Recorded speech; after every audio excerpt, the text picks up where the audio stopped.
Eu gosto de citar inicialmente aqui um filósofo muito famoso, mas é um filósofo que só quem tem mais de 30 anos vai conhecer, que é o filósofo Mike Tyson. O Tyson ele tem uma frase que eu acho fantástica. Para quem não conhece o Tyson foi um campeão mundial dos pesos pesados lá no final da década de 80, e o Tyson era um cara que ele destruía todos os seus competidores. Uma das frases que eu mais gosto do Tyson é uma frase chamada, que ele falava que todo mundo tem um plano na vida até tomar o primeiro soco na cara. Isso ele citava quando era questionado sobre a sua próxima luta. Todo adversário do Tyson falava que ele possuía um plano para derrotar o Tyson. E o Tyson respondia dessa forma, né? Que todo mundo tem um plano até tomar o primeiro soco na cara. E eu acho que comigo e com boa parte das pessoas, a gente passa por determinadas experiências ao longo da nossa carreira, da nossa vida profissional e pessoal, que faz a gente rever alguns conceitos. Eu falo que de vez em quando a gente toma umas porradas, e essas porradas nos faz de forma forçada a reavaliar a nossa trajetória de vida. E eu gosto de apontar algumas mudanças que eu percebo que a gente está sendo atropelado e a gente está tendo que se adaptar em todo momento, a todo momento. A primeira grande mudança que eu gosto de abrir as minhas palestras é falar que esse mundo ele é muito diferente do mundo que eu fui criado. Então a gente está passando por uma transição demográfica e a gente tem gerações diferentes que acaba gerando um certo conflito. Vou dar um exemplo assim clássico que eu gosto. Se vocês estão assistindo aí na casa e perguntar para um jovem com 20 anos o que é isso, para que serve essa caneta Bic, com certeza ele vai falar que é para escrever. Agora, se você perguntar para uma pessoa da minha faixa etária, dos 30, 40, para que serve essa caneta Bic, ele vai te dar uma outra explicação. Ele vai falar que essa caneta Bic servia, na época dele, para escutar música. E basicamente, a caneta Bic, na minha época, ela funcionava como um instrumento para a gente rebobinar fitas cassetes. Se tem alguém dessa faixa etária aí acompanhando essa palestra, esse bate-papo, ele vai lembrar dessa situação. Para você escutar uma música na frente, para você voltar uma música que você gostou, você tinha que pegar e para economizar bateria com uma pilha, ficar rodando essa fita cassete até achar o ponto onde começava aquela sua música que você tanto gosta. O que eu quero dizer com isso? Que é muito diferente o acesso que a gente tem de dados, de informação, de entretenimento. Isso aqui, para quem também é mais da minha faixa etária, eu falo que isso aqui é o YouTube da nossa época. Por aqui que eu tinha acesso à informação, notícias, por aqui que eu tinha acesso à música. E se eu quisesse escutar mais de uma vez a música que eu gostava, eu tinha que gravar através do equipamento desse, um 3 em 1. Isso aqui era uma playlist. Eu tinha que pegar, escutar aquelas músicas, anotar ali daquela caixinha lateral, escrever todas as músicas, qual banda tocava naquela caixinha, para organizar as poucas e escassas informações que eu possuía naquele período. Então era muito diferente esse mundo. Hoje em dia, só para a gente ter uma noção como isso é diferente, na minha época as pessoas elas escutavam música. Hoje as pessoas assistem música pelo YouTube, como a gente está nessa plataforma hoje do YouTube aqui. Vocês estão aí na plataforma do YouTube. E se for possível depois, vocês me sigam lá no meu canal também, aproveitando para fazer um jabazinho aqui. Mas hoje as pessoas assistem música via YouTube e os ídolos, eles são muito efêmeros, eles mudam rapidamente, eles impactam principalmente os jovens, de forma muito ampla e forma muito rápida também. Por exemplo, eu até falo para meus alunos, né, se eu não conheço o mundo dele, é difícil de conversar, de dar exemplos que ele consiga entender para absorver algumas das abordagens acadêmicas que eu quero fazer. Então, por exemplo, essa menina aqui, ela é muito famosa para esse público pré-universitário, esse público universitário, e cada musiquinha dela atinge 1 bilhão de espectadores. É uma coisa impensável há algumas décadas atrás. Tá? Então a gente observa que acessar entretenimento mudou, a forma de relacionar mudou, a forma de aprender mudou também. A gente antigamente só tinha acesso à informação geralmente em 2 locais, na escola e na universidade. Hoje em dia a gente tem várias formas, canais, mecanismos de acesso à informação. O que a gente está passando hoje no meio dessa pandemia é aprender a lidar com formas remotas de aula à distância, de aula através de trilhas de aprendizado, de cursos online. Então essa é uma realidade já que se tornou atual. A gente aprende também com muito conteúdo. Eu gosto de citar aqui o Iberê Tenório, do Manual do Mundo, mas assim, com certeza vocês que estão me escutando aí, devem estar pensando o que vocês já aprenderam utilizando outros canais, ou YouTube, ou Khan Academy, ou edX, ou Coursera, ou coisas do dia a dia, como fazer um bolo, uma receita, um truque, um programa que vocês aprenderam a utilizar usando algum conteúdo de internet. É uma coisa muito diferente e pela primeira vez na história a gente tem uma geração mais nova ensinando algo para uma geração mais velha. Então isso é muito diferente. As plataformas também que geram esse conteúdo, então antes eu tinha conteúdo só na escola e na universidade. Hoje o problema é excesso de conteúdo. E até o papel do professor está se readaptando e a gente está mais como um tutor, uma pessoa que mostra as trilhas com um conhecimento mais adequado, com a linha de aprendizagem mais adequada, do que aquela pessoa que replica conteúdo em sala de aula. Eu até brinco, né, que os alunos às vezes vão na sala de aula, você escrevia na sala de aula, o aluno hoje tira uma foto e manda para todo mundo pelo WhatsApp. Então é muito diferente. Então hoje nós temos plataformas, conteúdo, eu gosto dessa plataforma aqui, que é a edX, que tem muito conteúdo das melhores universidades do mundo e tem cursos aí, desde cursos livres até a pós-graduação das universidades. Então, assim, mudou também a forma de a gente acessar informação e de a gente aprender. Tá? Alguns de vocês devem estar acompanhando essa live agora pelo celular, que era uma coisa impensável também um período atrás. Antes eu só conseguia um conteúdo, uma forma de aprender através de uma presença física. Hoje não, hoje a gente está passando por uma transformação.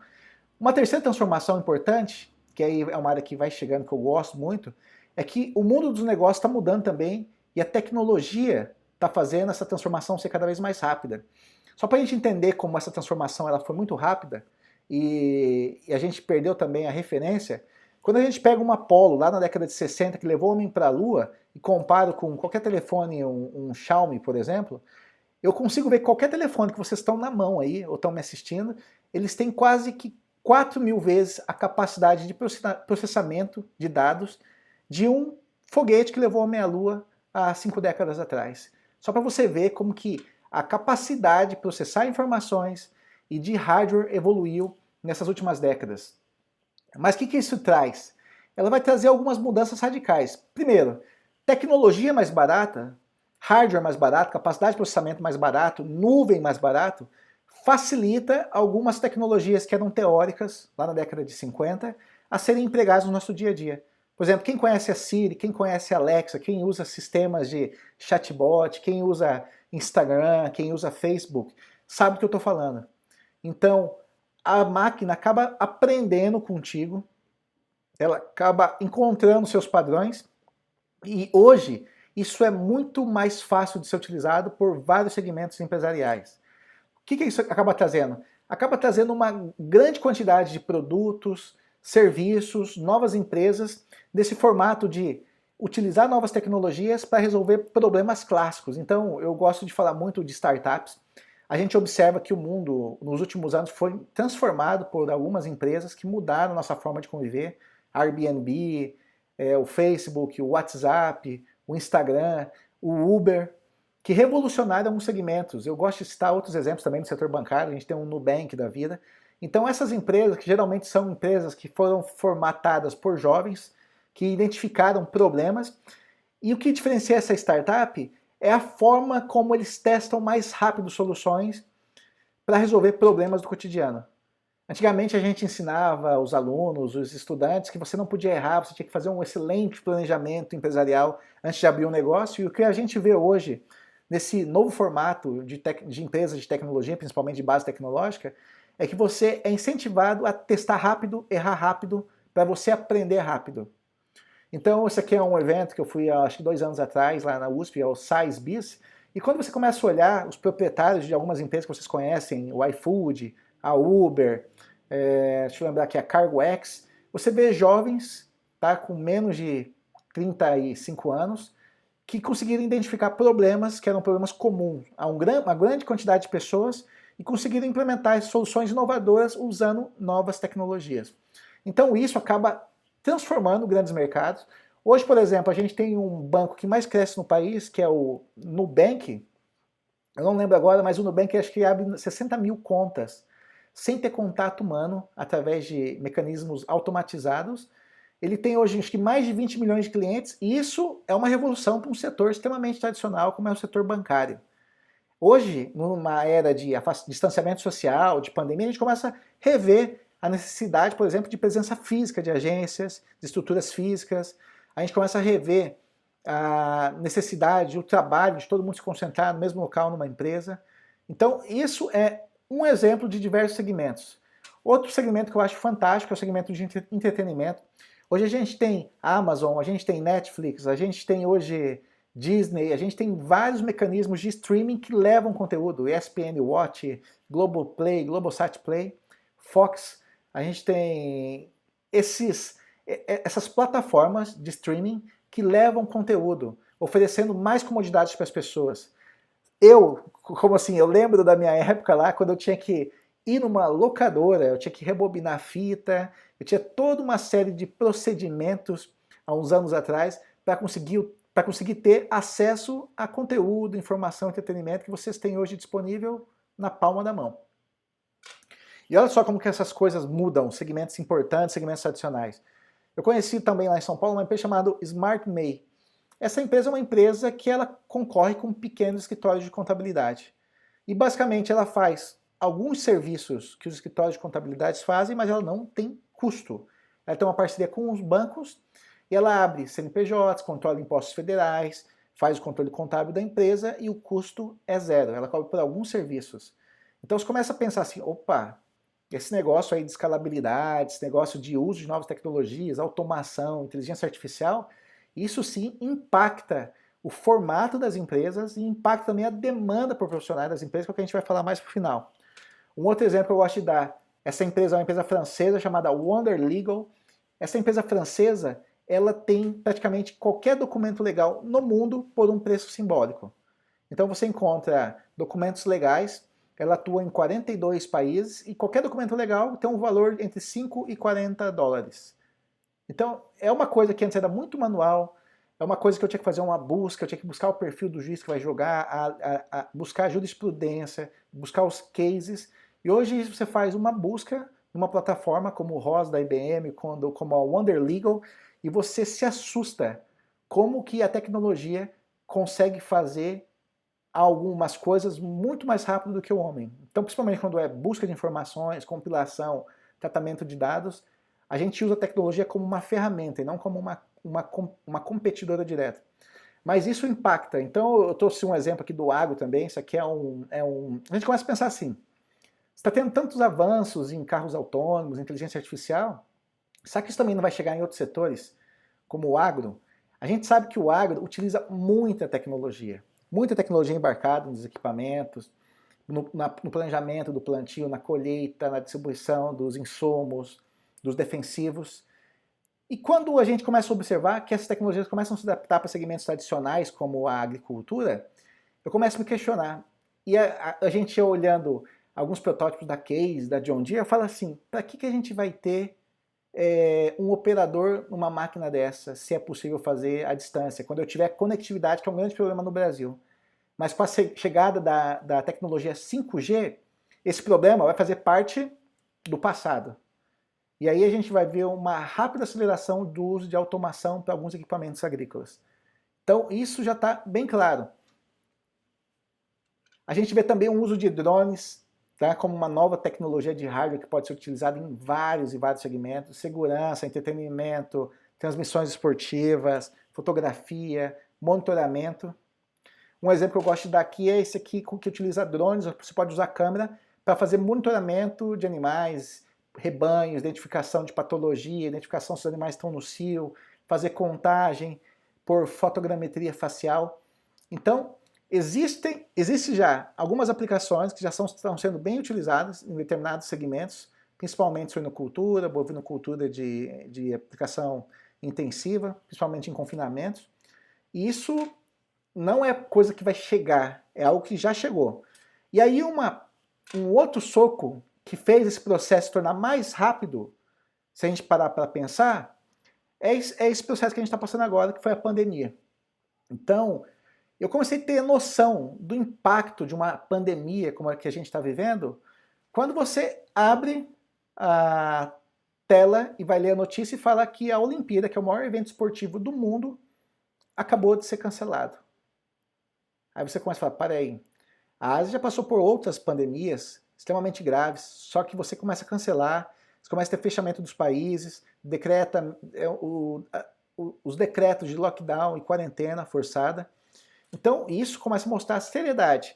E aí no Brasil a gente começou a ter esse problema da pandemia lá no finalzinho de fevereiro, ele se acelera no mês de abril e maio, e a gente começa a ver os impactos para a economia. Porque uma das estratégias de combate a essa pandemia é o isolamento social, a redução da mobilidade, porque é uma pandemia viral. Então você reduz a mobilidade, o contato das pessoas, você vai mitigar, vai te diminuir o impacto de transmissão dessa pandemia.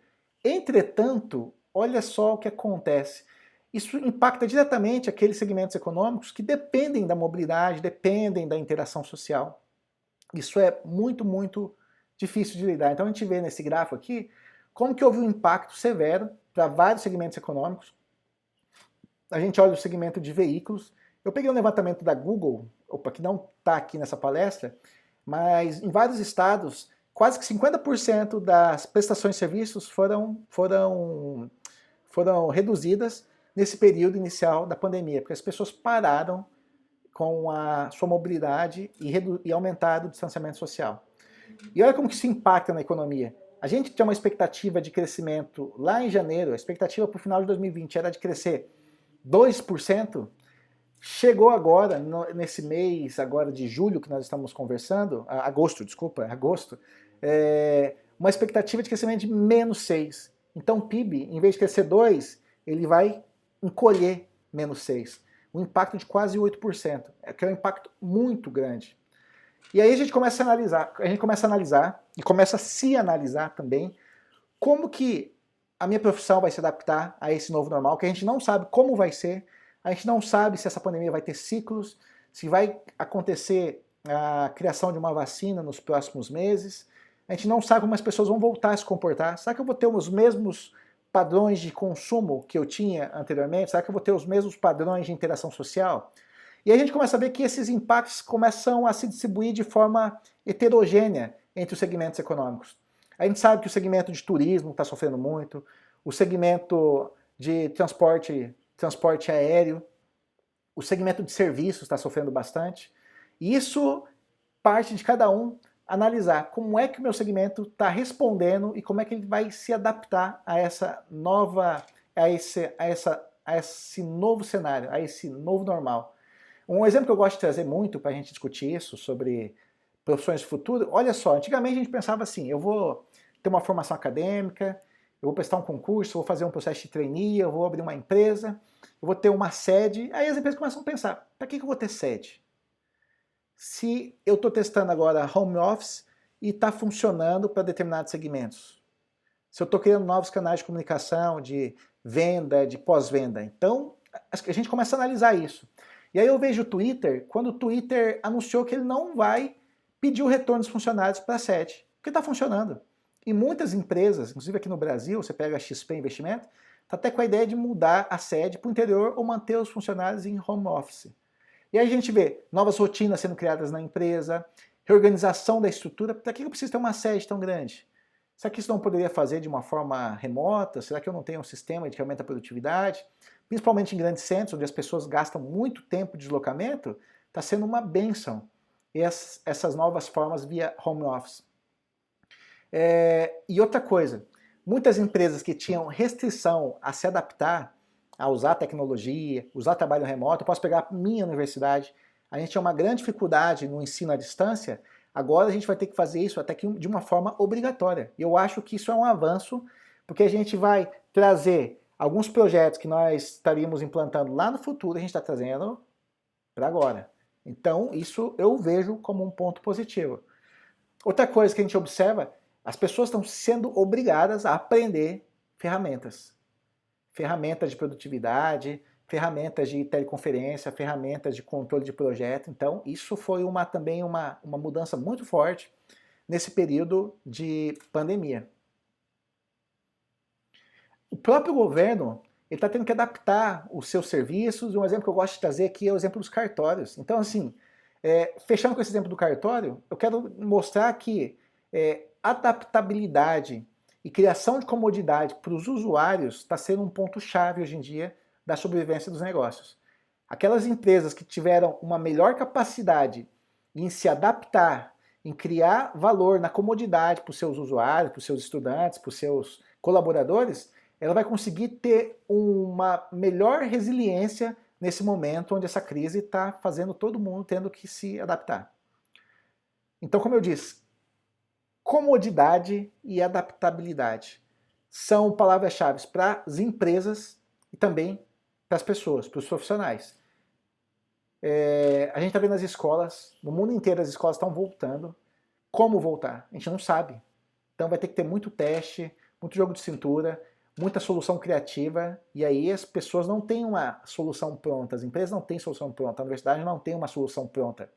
A gente vai ter que testar, testar, testar e se adaptar para essa nova situação. As universidades a gente já está vendo isso, os vestibulares online, tem uma prova muito tradicional de economia para mestrado e doutorado aqui no Brasil chamada ANPEC. Essa prova vai ser feita esse ano online, as pessoas vão fazer de casa essa prova. Ou você tinha a opção de não ter a prova ou fazer no novo modo. Então, assim, é uma adaptação forçada.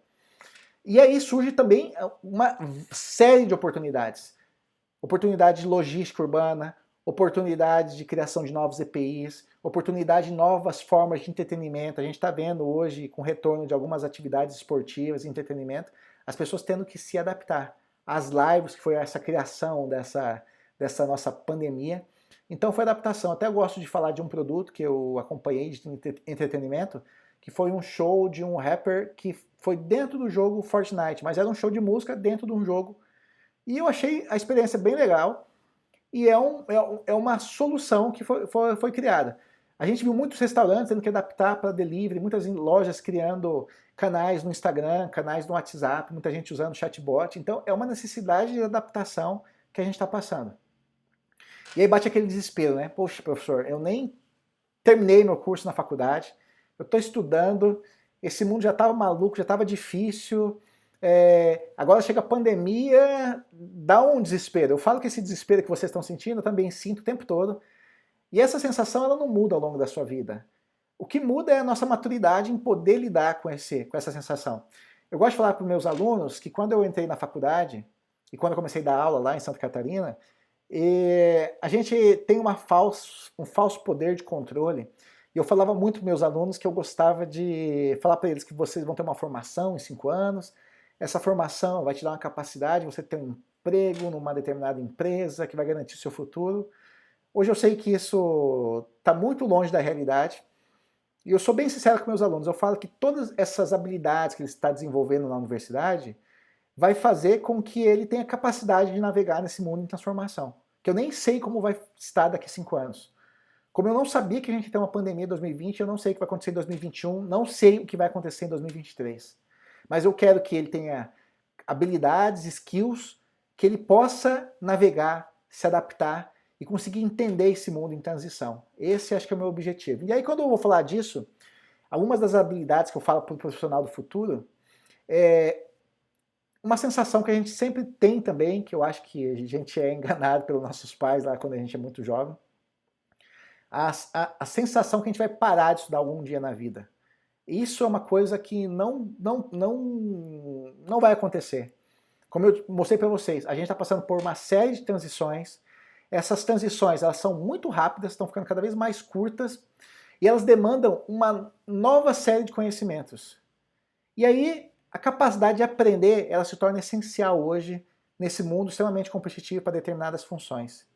Então, aprender de forma constante, automotivada, é um item fundamental hoje, de diferencial hoje para quem está entrando no mercado. Então, isso é uma coisa que tem que estar clara. E aí, eu conversando com algumas pessoas que trabalham em RH, vou dar 2 exemplos aqui. O meu amigo Yuri, lá da Stone, que veio aqui em Sinop, do lado direito da tela.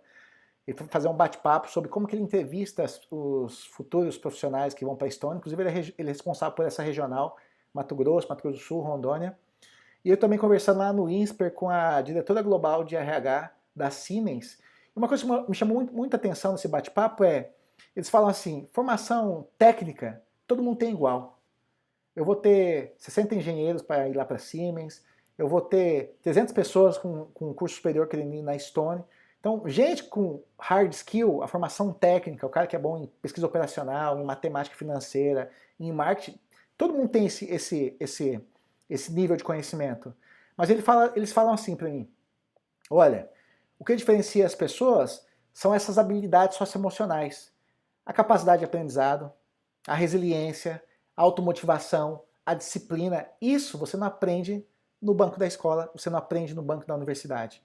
São algumas características que foram moldados na sua formação familiar, na sua formação de convivência social. Isso são características que te diferenciam. Até o argumento deles para analisar essas características primeiro hoje é assim: antes eu contratava o cara pelo RH e demito o cara porque o cara não tem boa sociabilidade, o cara não tem disciplina, o cara é desorganizado, o cara não consegue se relacionar com os engenheiros da empresa. Aí eu começo a analisar essas habilidades, essa capacidade de resiliência, essa automotivação, esses soft skills, para depois eu ver o que o cara tem de hard skill. Então, o desenvolvimento dessas habilidades, principalmente essas habilidades de adaptabilidade, essas habilidades de capacidade de aprender rápido, estão se tornando cada vez mais essenciais nesse mundo moderno.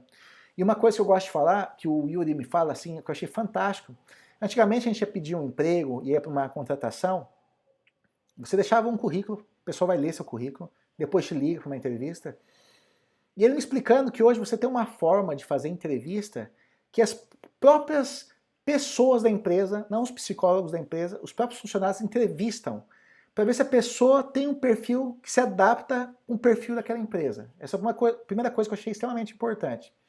Segundo, a técnica que ele me ensinou lá, que é a técnica do storytelling, ele pede para a pessoa contar uma história. Conta uma história de quem é o Feliciano Azuaga. Durante 3 minutos eu vou tentar explicar. Feliciano Azuaga é um aluno lá de Campo Grande que tinha um sonho de conhecer o mundo, viajar bastante, estudar, ter um mestrado. Você contando uma história, ele falou que ele consegue identificar vários pontos que ele considera essencial para um funcionário, para a empresa dele, no caso lá da Stone. Ele fala que ele conseguia identificar se aquela pessoa ela tem eloquência, se ela tem uma capacidade de organizar ideias. Ele interrompe a pessoa algumas vezes durante esse bate-papo e consegue identificar se a pessoa consegue voltar no mesmo ponto. Se a pessoa tem foco. Ele pede para a pessoa apontar algum defeito dela para verificar se essa pessoa tem uma capacidade de fazer autoanálise. Porque a pessoa que tem capacidade de fazer autoanálise, ela consegue melhorar. Porque ela identifica pontos de fraqueza e consegue trabalhar esses pontos de fraqueza. Então, eu achei fantástico essa técnica, porque ali ele está analisando algumas habilidades socioemocionais da pessoa para depois ele olhar para o currículo, para ver se ele é engenheiro, se ele é administrador, se ele é economista, se ele é geógrafo, se ele é engenheiro de produção. Então isso eu achei extremamente relevante. E aí eu gosto de falar para os meus alunos, né? Para os meus alunos, para os meus colegas, para as pessoas aí que a gente trabalha nos programas de cultura empreendedora. Hard skill é extremamente importante. É por isso que eu fiz minha graduação, meu mestrado, meu doutorado, meus cursos de especialização, educação executiva. É por isso que eu o tempo todo estou aprendendo um software novo, aprendendo a fazer uma língua nova. Isso é importante. Você ter um conhecimento técnico, saber fazer com técnica. Agora, soft skill está se tornando também essencial. E dependendo do formato de seleção, ele é o pré-requisito antes de você ser analisado pelo seu hard skill. Então a resiliência da pessoa, a resiliência é aquela capacidade de não desistir, é a capacidade de se moldar. A resiliência é uma característica muito determinante hoje no sucesso de algumas atividades profissionais. A flexibilidade é extremamente relevante também, a capacidade de se adaptar. Eu até brinco, eu falo assim, se você é muito bitolado e aquele seu segmento técnico entra em uma fase ruim no mercado, se você não tiver flexibilidade para se adaptar, você vai ter muita dificuldade, talvez até financeiramente no futuro. Então isso é muito difícil e tem que ser ponderado nesse momento. A capacidade de se comunicar. Comunicação é uma necessidade moderna. E até eu tenho um curso aqui na universidade que chama Desenvolvimento de Soluções e Inovação.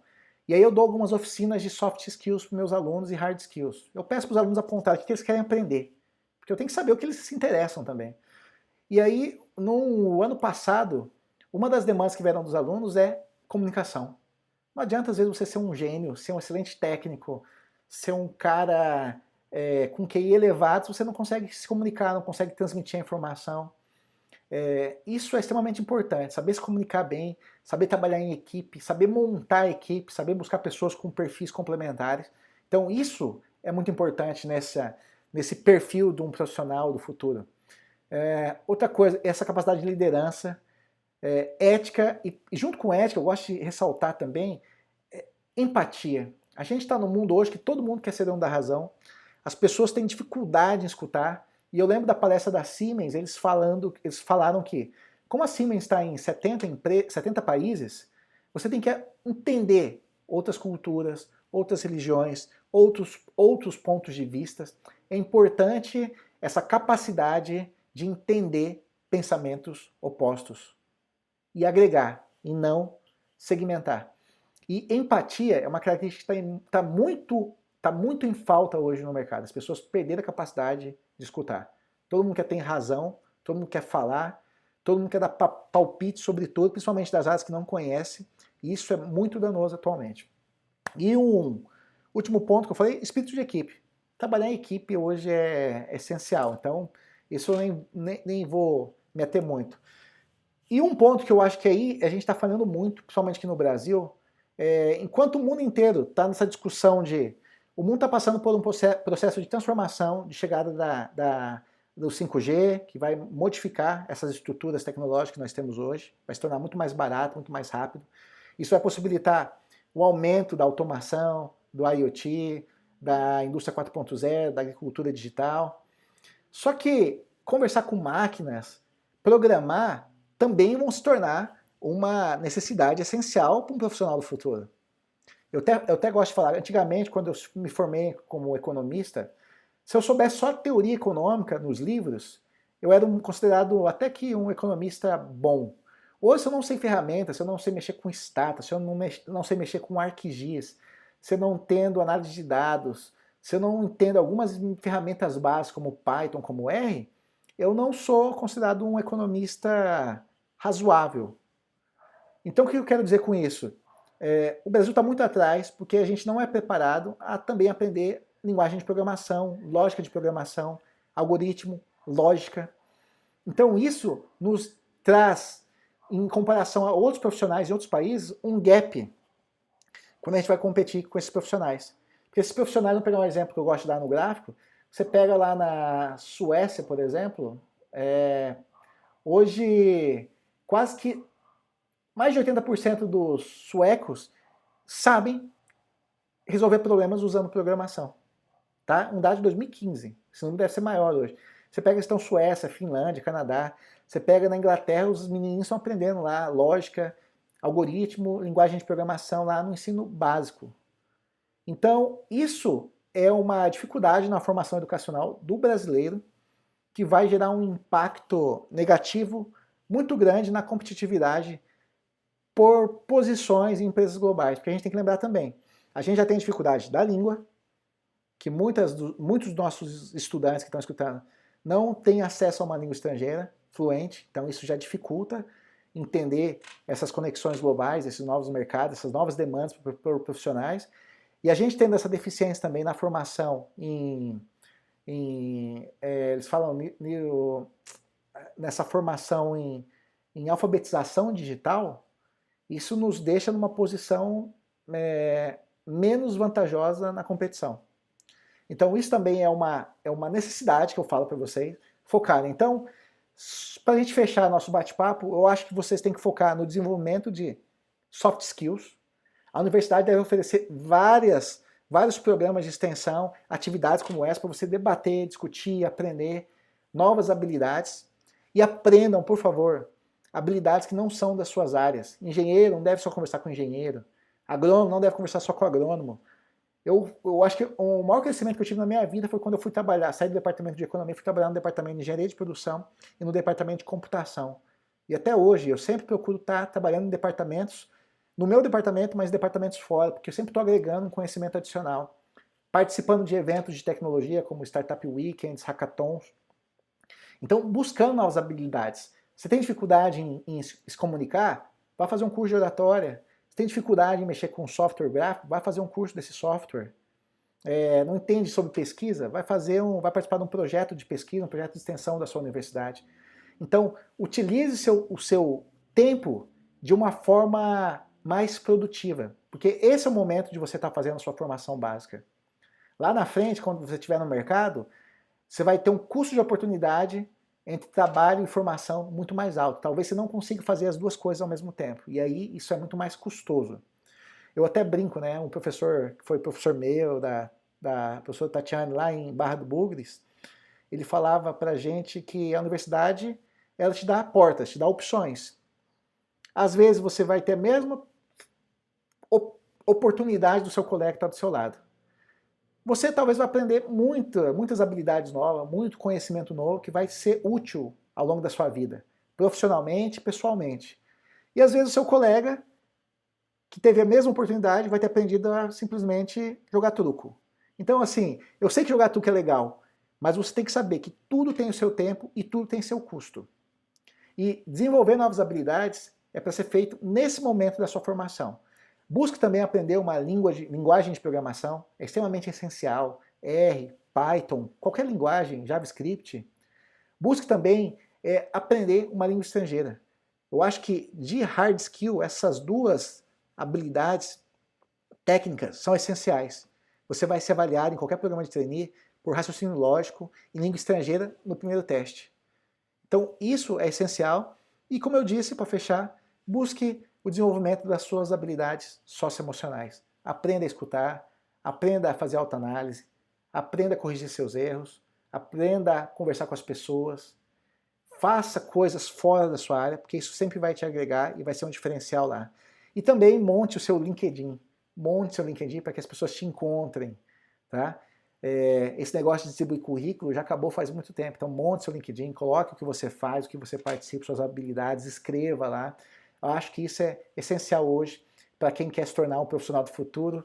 E eu estou na torcida por todos vocês aí que estão assistindo esse bate-papo.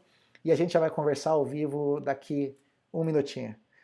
Como minha mãe dizia para mim, né, quando eu era criança, nunca entre no carro de estranho. E olha como que esse mundo mudou, né?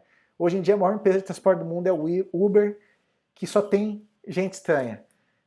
Eu sou Feliciano Azuaga, espero que vocês tenham gostado aí desse bate-papo. Fico à disposição. Minha rede social que eu estou mais usando hoje, assim, pro pessoal da universidade é o Instagram, mas eu também estou lá no LinkedIn. O contato também vai estar lá no Instagram. Só mirar o celular de vocês para fazer esse contato. Fico à disposição, espero que tenha gostado. Qualquer feedback, dúvida, comentário, sugestão, eu fico aberto. E obrigado mais uma vez aí pela Universidade Federal de Rondônia, pelo convite, e espero ter agregado nesse debate, desse momento tão delicado, eu acho que para todos os nossos estados e também para o nosso país. Um abraço, pessoal, e já vou fazer o bate-papo com vocês agora. Até a próxima e fico sempre à disposição.